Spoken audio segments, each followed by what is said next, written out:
got the Coastal Curiosities by Lennox Rees in last week. I played with it a little bit, did some readings for myself with it, and this is a really special personal oracle deck. I love it a lot. I don't really have a lot in this style. Rees kind of has this, Lennox kind of has this vintagey style. And I just love it.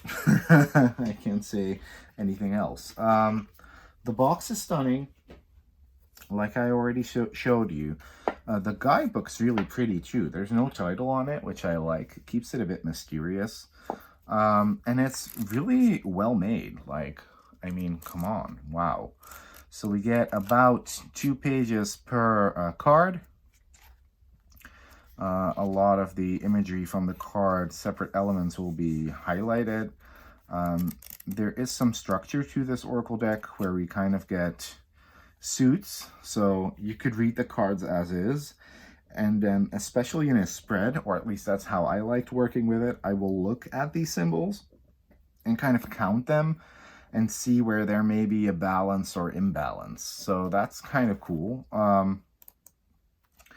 There's a lot of stuff going on in here. I loved the spreads that were in here. I'm not going to be showing all of them because if you want to know the deets, you got to buy the deck. But then we get this 2-pager of all the cards, and then we get the guidebook entries for the cards. I have to say, because I'll always be honest, Lennox's writing style took a while for me to get into. But you don't really have to if you don't want to with this deck, so that's good. But you get the keyword that's on the card, some extra keywords, and then you get this bit of prose, which may not be for everyone. I started to love it after working with this for a bit, but it was a bit difficult for me to get into at first because I'm more of a direct... I like guidebooks that speak to me very directly, and I didn't feel like this at first. What I love is that all the symbols that are used on the card, because every card will have a shitload of symbols, all get explained here on this right page, why they are there, and what their meaning is, and then they are all kind of like copy-pasted onto this page. So it's a very well thought out guidebook, where I almost feel like a lot of reviewers didn't...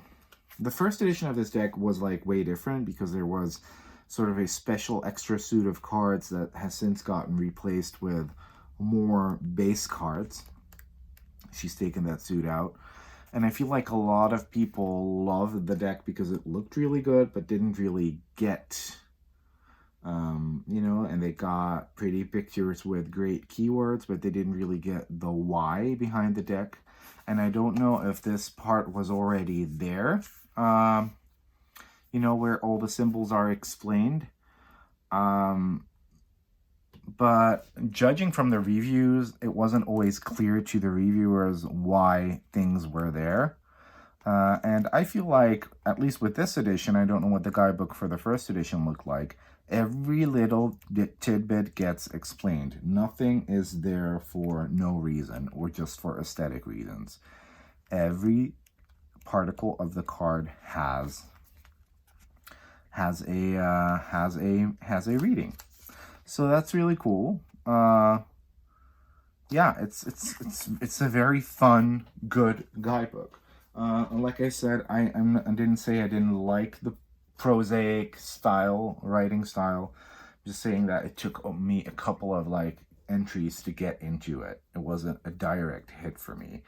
The backs are stunning. They're different from the first edition.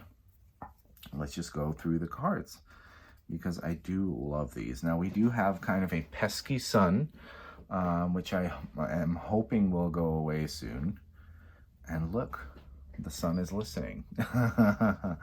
So we get awaken with that glorious bat. Ordinary. They're all very interesting concepts. I like decks like these that kind of make me think. Timid is one of my favorites. Repair. Observe. Oh, the colors on this are so bright. It's a linen cardstock, by the way, which is really, really thin. People mistake thinness for cheapness sometimes, but linen cardstock is thin and flexible, but has a very sturdy core always, and is made to be used and stand the test of time. So that's a very good choice, also combined with this artwork. Wonder. Inspire. Oh man, these are so good. Whisper with a unicorn. Love that. Lennox really has an eye for graphic design, y'all. She's currently working on a tarot deck as well, which is yet to be named. But she's got an eye for great design, and I love it. I love it a lot. And this feels, you know, kind of collagey, kind of cool, kind of vintagey.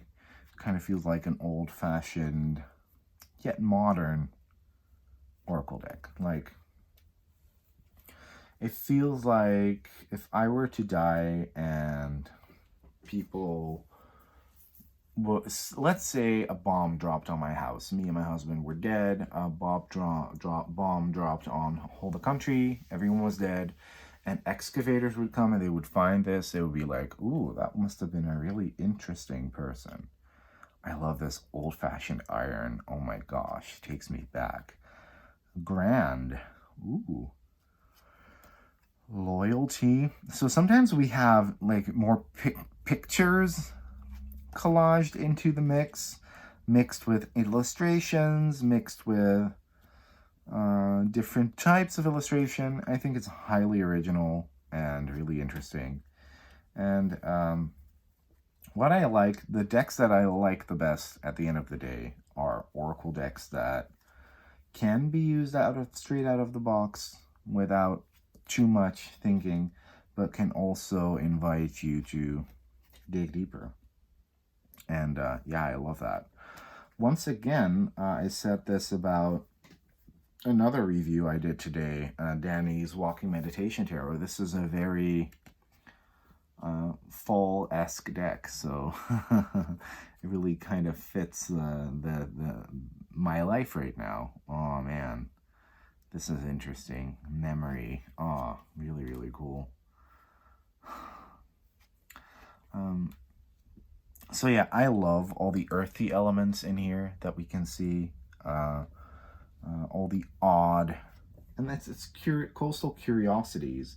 It's all kinds of oddities, right?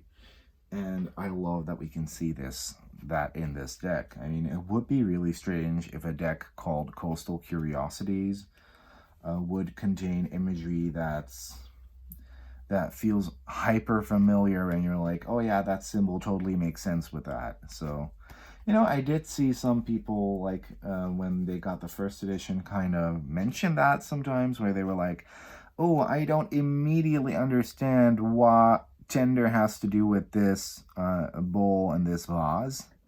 So I'm not sure if I like this deck 100%. And I'm like, it's the Coastal Curiosities, so you're kind of meant to dig in, take some time, and come up with your own ideas about it.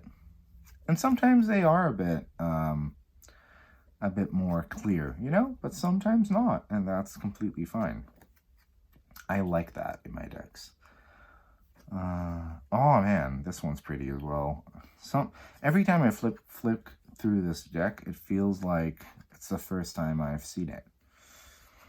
So what I want to do, kind of to give you guys a feel for how this deck reads, is I want to shuffle it, and then I want to pull a card, and then I'm going to read the guidebook entry to you. Oh, beauty.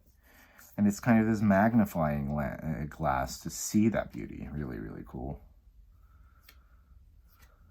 Compassion. I really like the choice of keywords. I'm a wordsmith. I enjoy... Also, the keywords sometimes are a bit odd, but that's amazing to me.